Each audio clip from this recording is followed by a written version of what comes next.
ਇਸ ਵੇਲੇ ਦੀ ਵੱਡੀ ਖਬਰ ਜੋ ਸਾਹਮਣੇ ਆ ਰਹੀ ਹੈ, ਜਿੱਥੇ ਇੱਕ ਨਿਹੰਗ ਸਿੰਘ ਦੇ ਵੱਲੋਂ ਨੌਜਵਾਨ ਦੇ ਦੋਵੇਂ ਗੁੱਟ ਵੱਢ ਦਿੱਤੇ ਗਏ। ਨੌਜਵਾਨ ਦੇ ਉੱਤੇ ਇਲਜ਼ਾਮ ਨਿਹੰਗ ਸਿੰਘ ਦੇ ਵੱਲੋਂ ਲਗਾਇਆ ਗਿਆ ਕਿ ਉਹ ਨਸ਼ਾ ਕਰਦਾ ਸੀ ਤੇ ਇਸ ਕਰਕੇ ਸ਼ਰੇਆਮ ਸਰੇ ਬਾਜ਼ਾਰ ਦੇ ਵਿੱਚ ਉਸ ਦੇ ਵੱਲੋਂ ਦੋਵੇਂ ਗੁੱਟ ਜਿਹੜੇ ਆ ਨੌਜਵਾਨ ਦੇ ਵੱਢ ਦਿੱਤੇ ਗਏ। ਨੌਜਵਾਨ ਦੀ ਹਾਲਤ ਗੰਭੀਰ ਦੱਸੀ ਜਾ ਰਹੀ ਹੈ, ਜਿਸ ਨੂੰ ਸਿਵਲ ਹਸਪਤਾਲ ਦੇ ਵਿੱਚ ਦਾਖਲ ਕਰਵਾਇਆ ਗਿਆ। ਉੱਥੇ ਡਾਕਟਰਾਂ ਦੇ ਵੱਲੋਂ ਕਿਹਾ ਗਿਆ ਕਿ ਇਸ ਨੂੰ 32 ਹਸਪਤਾਲ ਚੰਡੀਗੜ੍ਹ ਦੇ ਵਿੱਚ ਰੈਫਰ ਕੀਤਾ ਜਾਵੇਗਾ। ਦੱਸ ਦਈਏ ਕਿ ਮਾਮਲਾ ਫਤਿਹਗੜ੍ਹ ਸਾਹਿਬ ਦੇ ਮੰਡੀ ਗੋਬਿੰਦਗੜ੍ਹ ਤੋਂ ਸਾਹਮਣੇ ਆਇਆ, ਜਿੱਥੇ ਕਿ ਨਿਹੰਗ ਸਿੰਘ ਦੇ ਵੱਲੋਂ ਸ਼ਰੇਆਮ ਨੌਜਵਾਨ ਦੇ ਨਾਲ ਗੁੰਡਾਗਰਦੀ ਕੀਤੀ ਗਈ ਹੈ। ਦੱਸ ਦਈਏ ਕਿ ਖੁੱਲੇਆਮ ਤਲਵਾਰ ਲਹਿਰਾਉਂਦਾ ਹੋਇਆ ਨਿਹੰਗ ਸਿੰਘ ਨਜ਼ਰ ਆ ਰਿਹਾ ਹੈ। ਉੱਥੇ ਹੀ ਦੱਸ ਦਈਏ ਕਿ ਸ਼ਖਸ ਜਿਸ ਦਾ ਉੱਤੇ ਹਮਲਾ ਨਿਹੰਗ ਸਿੰਘ ਦੇ ਵੱਲੋਂ ਕੀਤਾ ਗਿਆ, ਉਸ ਦਾ ਨਾਂ ਜਿਹੜਾ ਹੈ ਜਤਿਨ ਦੱਸਿਆ ਜਾ ਰਿਹਾ ਹੈ। ਹਾਲਤ ਇਸ ਵੇਲੇ ਕਾਫੀ ਜ਼ਿਆਦਾ ਜਿਸ ਦੀ ਗੰਭੀਰ ਦੱਸੀ ਜਾ ਰਹੀ ਹੈ। ਇਸ ਦੇ ਨਾਲ ਹੀ ਦੱਸ ਦਈਏ ਕਿ ਨਿਹੰਗ ਸਿੰਘ ਬਾਰ-ਬਾਰ ਉਸ ਨੂੰ ਕਹਿੰਦਾ ਹੈ ਕਿ ਉਸਨੇ ਨਸ਼ਾ ਵੇਚਦਾ ਹੈ ਤੇ ਨਸ਼ਾ ਕਰਦਾ ਵੀ ਹੈ, ਇਸ ਕਰਕੇ ਉਹ ਉਸ ਨੂੰ ਲਗਾਤਾਰ ਧਮਕੀਆਂ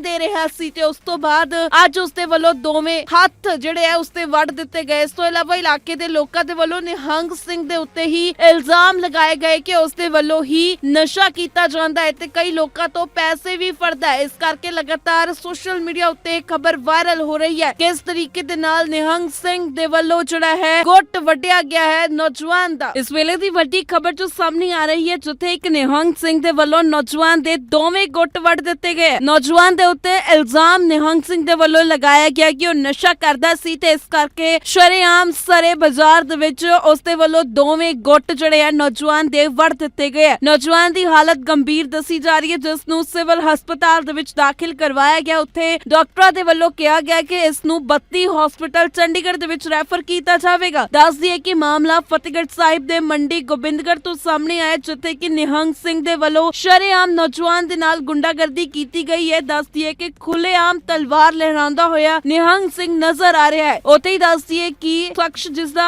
ਉੱਤੇ ਹਮਲਾ ਨਿਹੰਗ ਸਿੰਘ ਦੇ ਵੱਲੋਂ ਕੀਤਾ ਗਿਆ, ਉਸ ਦਾ ਨਾਂ ਜਿਹੜਾ ਹੈ ਜਤਿਨ ਦੱਸਿਆ ਜਾ ਰਿਹਾ ਹੈ। ਹਾਲਤ ਇਸ ਵੇਲੇ ਕਾਫੀ ਜ਼ਿਆਦਾ ਜਿਸ ਦੀ ਗੰਭੀਰ ਦੱਸੀ ਜਾ ਰਹੀ ਹੈ। ਇਸ ਦੇ ਨਾਲ ਹੀ ਦੱਸ ਦਈਏ ਕਿ ਨਿਹੰਗ ਸਿੰਘ ਬਾਰ-ਬਾਰ ਉਸ ਨੂੰ ਕਹਿੰਦਾ ਹੈ ਕਿ ਉਸਨੇ ਨਸ਼ਾ ਵੇਚਦਾ ਹੈ ਤੇ ਨਸ਼ਾ ਕਰਦਾ ਵੀ ਹੈ, ਇਸ ਕਰਕੇ ਉਹ ਉਸ ਨੂੰ ਲਗਾਤਾਰ ਧਮਕੀਆਂ ਦੇ ਰਿਹਾ ਸੀ ਤੇ ਉਸ ਤੋਂ ਬਾਅਦ ਅੱਜ ਉਸ ਦੇ ਵੱਲੋਂ ਦੋਵੇਂ ਹੱਥ ਜਿਹੜੇ ਆ ਉਸ ਤੇ ਵੱਢ ਦਿੱਤੇ ਗਏ। ਇਸ ਤੋਂ ਇਲਾਵਾ ਇਲਾਕੇ ਦੇ ਲੋਕਾਂ ਦੇ ਵੱਲੋਂ ਨਿਹੰਗ ਸਿੰਘ ਦੇ ਉੱਤੇ ਹੀ ਇਲਜ਼ਾਮ ਲਗਾਏ ਗਏ ਕਿ ਉਸ ਦੇ ਵੱਲੋਂ ਹੀ ਨਸ਼ਾ ਕੀਤਾ ਜਾਂਦਾ ਹੈ ਤੇ ਕਈ ਲੋਕਾਂ ਤੋਂ ਪੈਸੇ ਵੀ ਫੜਦਾ ਹੈ। ਇਸ ਕਰਕੇ ਲਗਾਤਾਰ ਸੋਸ਼ਲ ਮੀਡੀਆ ਉੱਤੇ ਖਬਰ ਵਾਇਰਲ ਹੋ ਰਹੀ ਹੈ ਕਿ ਇਸ ਤਰੀਕੇ ਦੇ ਨਾਲ ਨਿਹੰਗ ਸਿੰਘ ਦੇ ਵੱਲੋਂ ਜਿਹੜਾ ਹੈ ਗੁੱਟ ਵੱਢਿਆ ਗਿਆ ਹੈ ਨੌਜਵਾਨ ਦਾ। ਇਸ ਵੇਲੇ ਦੀ ਵੱਡੀ ਖਬਰ ਜੋ ਸਾਹਮਣੇ ਆ ਰਹੀ ਹੈ, ਜਿੱਥੇ ਇੱਕ ਨਿਹੰਗ ਸਿੰਘ ਦੇ ਵੱਲੋਂ ਨੌਜਵਾਨ ਦੇ ਦੋਵੇਂ ਗੁੱਟ ਵੱਢ ਦਿੱਤੇ ਗਏ। ਨੌਜਵਾਨ ਦੇ ਉੱਤੇ ਇਲਜ਼ਾਮ ਨਿਹੰਗ ਸਿੰਘ ਦੇ ਵੱਲੋਂ ਲਗਾਇਆ ਗਿਆ ਕਿ ਉਹ ਨਸ਼ਾ ਕਰਦਾ ਸੀ ਤੇ ਇਸ ਕਰਕੇ ਸ਼ਰੇਆਮ ਸਰੇ ਬਾਜ਼ਾਰ ਦੇ ਵਿੱਚ ਉਸ ਦੇ ਵੱਲੋਂ ਦੋਵੇਂ ਗੁੱਟ ਜਿਹੜੇ ਆ ਨੌਜਵਾਨ ਦੇ ਵੱਢ ਦਿੱਤੇ ਗਏ। ਨੌਜਵਾਨ ਦੀ ਹਾਲਤ ਗੰਭੀਰ ਦੱਸੀ ਜਾ ਰਹੀ ਹੈ, ਜਿਸ ਨੂੰ ਸਿਵਲ ਹਸਪਤਾਲ ਦੇ ਵਿੱਚ ਦਾਖਲ ਕਰਵਾਇਆ ਗਿਆ। ਉੱਥੇ ਡਾਕਟਰਾਂ ਦੇ ਵੱਲੋਂ ਕਿਹਾ ਗਿਆ ਕਿ ਇਸ ਨੂੰ 32 ਹਸਪਤਾਲ ਚੰਡੀਗੜ੍ਹ ਦੇ ਵਿੱਚ ਰੈਫਰ ਕੀਤਾ ਜਾਵੇਗਾ। ਦੱਸ ਦਈਏ ਕਿ ਮਾਮਲਾ ਫਤਿਹਗੜ੍ਹ ਸਾਹਿਬ ਦੇ ਮੰਡੀ ਗੋਬਿੰਦਗੜ੍ਹ ਤੋਂ ਸਾਹਮਣੇ ਆਇਆ, ਜਿੱਥੇ ਕਿ ਨਿਹੰਗ ਸਿੰਘ ਦੇ ਵੱਲੋਂ ਸ਼ਰੇਆਮ ਨੌਜਵਾਨ ਦੇ ਨਾਲ ਗੁੰਡਾਗਰਦੀ ਕੀਤੀ ਗਈ ਹੈ। ਦੱਸ ਦਈਏ ਕਿ ਖੁੱਲੇਆਮ ਤਲਵਾਰ ਲਹਿਰਾਉਂਦਾ ਹੋਇਆ ਨਿਹੰਗ ਸਿੰਘ ਨਜ਼ਰ ਆ ਰਿਹਾ ਹੈ। ਉੱਥੇ ਹੀ ਦੱਸ ਦਈਏ ਕਿ ਸ਼ਖਸ ਜਿਸ ਦਾ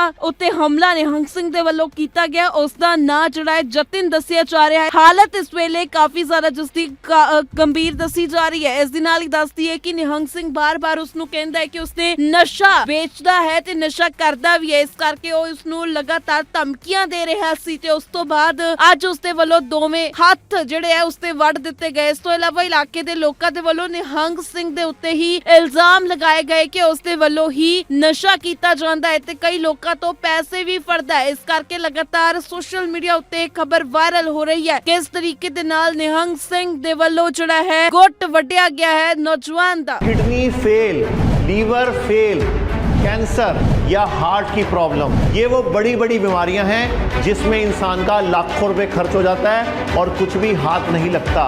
तो आयुर्वेद को अपनाओ, बीमारी की जड़ पर काम करो। 73504 73504